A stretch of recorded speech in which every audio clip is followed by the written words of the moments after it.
घना जंगल जहां सुबह की धूप पत्तों के बीच से छनकर नीचे गिर रही थी। हवा में हल्की ठंडक थी और पक्षियों की चहचहाहट पूरे वातावरण को जीवंत बना रही थी। पेड़ों की ऊंचाई इतनी थी कि लगता था मानो वे आसमान से बातें कर रहे हों। यही जंगल था सतवन वन, जहां हर जानवर की अपनी अलग पहचान थी। हिरण अपनी फुर्ती के लिए जाने जाते, हाथी अपनी ताकत के लिए और बंदर अपनी चालाकी के लिए। लेकिन इस जंगल का सबसे खतरनाक जीव था भालू बलवान। बलवान कोई साधारण भालू नहीं था।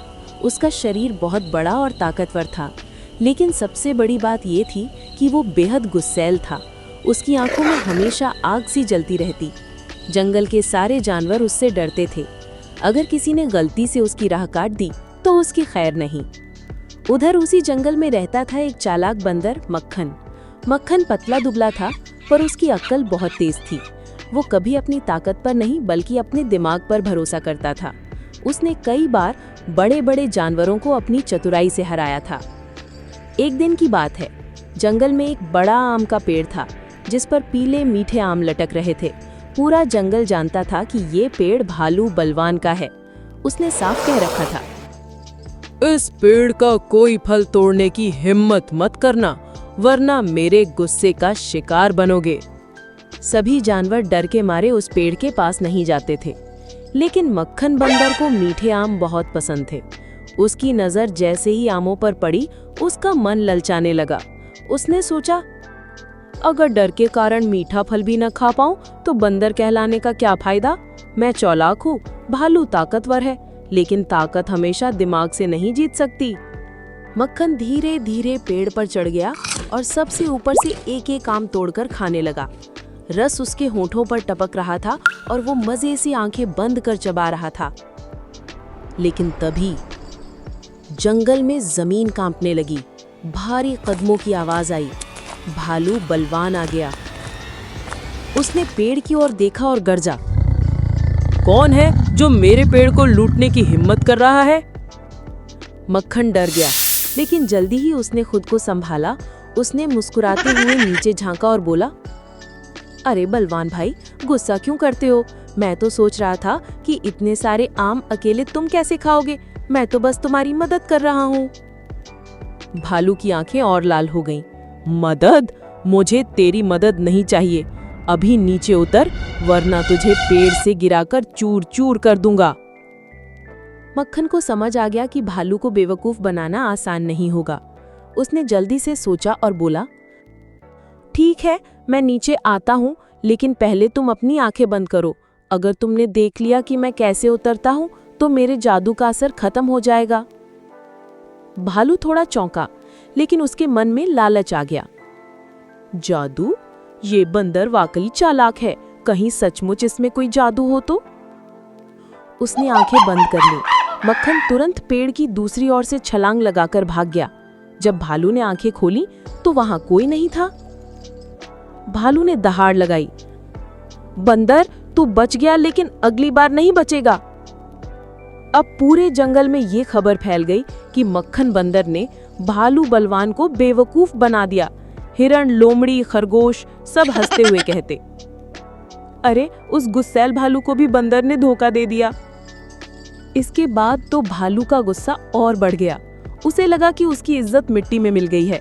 उसने कसम खाई, जब तक मैं उस चालाक बंदर को पकड़कर सबके सामने सबक नहीं सिखा दूंगा, तब तक चैन से नहीं बैठूंगा।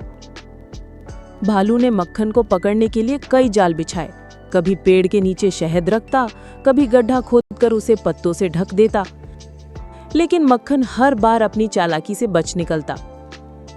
एक बार तो उसने भालू को ही उसके गड्ढे में धकेल दिया। भालू घंटों वहां फंसा रहा और बाकी जानवर हंसते रहे।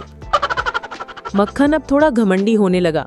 उसे लगा कि भालू चाहे कितना भी ताकतवर हो, वो हमेशा उसे मात दे सकता है। लेकिन एक दिन कुछ ऐसा हुआ जिसने कहानी बदल दी। भालू ने सोचा, सीधे पकड़ना मुश्किल है, क्यों ना मैं उसकी चालाकी को उसी के खिलाफ इस्तेमाल करूं। उसने अपने गुस्से को काबू में रखा और शांति से एक योजना बनाई। भालू एक दिन मक्खन के पास गया और बोला, मक्खन, मैं मानता हूं कि तू बहुत चालाक है, मैं अब तुझसे दुश्मनी नहीं रखना चाहता, चल हम दोस्त बन जाते हैं। मक्खन चौंक गया। उसने सोचा, ये भालू इतना गुस्सैल और जिद्दी है, अचानक दोस्ती का हाथ क्यों बढ़ा रहा है?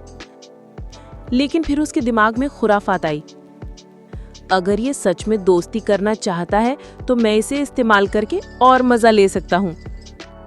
वो मुस्कुराया और बोला, ठीक है बलवान भाई, अब हम दोस्त हैं। दोनों ने हाथ मिलाया। बाकी जानवरों ने देखा तो उन्हें हैरानी हुई। कुछ दिन तक सब सामान्य रहा। भालू मक्खन के साथ बैठता, बातें करता और कभी कभी उसे शहद भी खिलाता। मक्खन को लगा कि उसने भालू को भी अपने वश में कर लिया है। लेकिन एक रात भालू ने कहा, मक्खन, कल मैं तुझे एक गुप्त जगह दिखाना चाहता हूँ। वहाँ इतना शहद है कि पूरा जंगल खा ले फिर भी बच जाए, लेकिन शर्त ये है कि तू किसी को बताएगा नहीं। मक्खन की आंखें चमक उठी। इतना सारा शहद अगर मुझे मिल गया तो मैं जंगल का राजा बन जाऊंगा। वो मान गया। अगली सुबह भालू मक्खन को लेकर जंगल के गहरे हिस्से में गया। वहां उसने एक बड़ी गुफा दिखाई। यही है वो जगह, तू जा और शहद खा ले। मक्खन जैसे ही गुफा के अंदर गया, अचानक पत्थर गिरने लगे और गुफा का दरवाजा बंद हो गया। मक्खन फंस गया। उसने चिल्लाया, बलवान, ये क्या किया तूने? भालू बाहर खड़ा गरजते हुए बोला, बंदर, तूने मुझे बार बार बेवकूफ बनाया। अब तुझे समझ आएगा कि ताकत भी कुछ होती है। मक्खन को पहली बार डर लगा। उसने सोचा, शायद इस बार मेरी चालाकी काम ना आए। गुफा में अंधेरा था। मक्खन भूखा प्यासा बैठा रहा। कई घंटे बीत गए। उसे अपनी गलती का एहसास होने लगा। मैंने सिर्फ चालाकी दिखाई, कभी किसी का भला नहीं किया, हमेशा दूसरों का मजाक उड़ाया। शायद इसलिए आज मैं फंस गया हूँ। उसकी आंखों में आंसू आ गए। उधर भालू गुफा के बाहर बैठा सोच रहा था, हाँ, इसने मुझे बहुत बार बेवकूफ बनाया, लेकिन अगर मैं इसे मार दूं तो मैं भी दूसरों जैसा ही हो जाऊंगा। गुस्से में किया काम हमेशा नुकसान करता है। भालू का गुस्सा धीरे धीरे शांत हो गया। उसने पत्थर हटाए और मक्खन को बाहर निकाला। मक्खन कांपते हुए बाहर आया और बोला, बलवान भाई, मैंने तुम्हारे साथ बहुत गलत किया, लेकिन आज मैंने सबक सीखा है। चालाकी तभी अच्छी है जब उसका इस्तेमाल भलाई में हो। भालू ने भी गहरी सांस ली और कहा, और गुस्सा तभी सही है जब वो न्याय के लिए हो, बदले के लिए नहीं। दोनों ने एक दूसरे को गले लगाया। उस दिन के बाद से मक्खन ने अपनी चालाकी का इस्तेमाल जंगल की भलाई के लिए करना शुरू कर दिया। अब वो गड्ढे में फंसे हिरण को निकालता, खोए हुए बच्चों को रास्ता दिखाता। भालू ने भी अपना गुस्सा काबू में करना सीख लिया। अब वो सिर्फ जंगल की रक्षा के लिए दहाड़ता। पूरा जंगल खुशहाल हो गया। अगर आपको ये कहानी अच्छी लगी हो तो वीडियो को लाइक करें, चैनल को सब्सक्राइब करें और घंटी का बटन दबाएं ताकि अगली रोमांचक कहानियां आप तक सबसे पहले पहुंचे।